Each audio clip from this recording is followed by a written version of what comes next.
امیر سنت کی بارگاہ میں میرا سوال ہے کہ آج کل کے دور میں کفریہ کلمات بہت زیادہ بکے جاتے ہیں، کسی کو معلوم ہی نہیں ہے کفریہ کلمات ہوتا کیا ہے گانوں میں، اور لوگ اپنی روزمرہ کی گفتگو میں بھی کفریہ کلمات بک دیتے ہیں اور کسی کو کچھ پتہ نہیں ہوتا کہ اپنے ایمان سے ضائع ہو چکے ہوتے ہیں۔ تو امیر سنت کی بارگاہ میں سوال تھا کہ اس حوالے سے ہماری رہنمائی فرمائیں کہ ہم اس سے کیسے بچیں اور عوام اس سے کیسے بچے۔ بڑا نازک دور ہے واقعی۔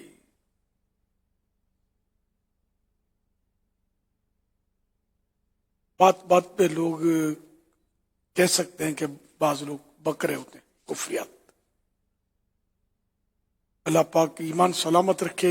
اب یہ سب علم حاصل کرنے سے ہوگا، اور کفریہ کلمات کی معلومات یہ بھی فرض علوم میں سے اہم فرض ہے۔ معلوم نہیں ہوگا تو پھر ظاہر ہے کہ تو بکے گا، اس کو علم ہوگا تو سمجھ پڑے گی نا یہ میں کیا کہہ رہا ہوں۔ مثلا اللہ پاک پر اعتراض کرنا یہ کفر ہے۔ اگر کوئی اللہ پاک پر اعتراض کرے گا تو اسلام سے خارج ہو جائے گا، کافر ہو جائے گا، کافر سے بدتر ہو جائے گا، مرتد ہو جائے گا،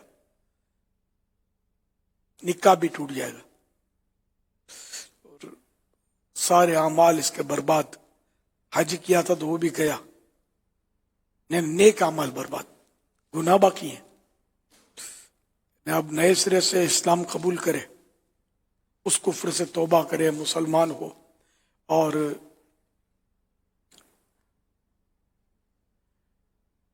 نکاح بھی ٹوٹ گیا تھا یہ نکاح بھی دوبارہ کرے، حج بھی فرض دوبارہ ہوگا، جب صاحب استطاعت ہوگا تو اب دوبارہ نئے سرے سے حج فرض ہوگا۔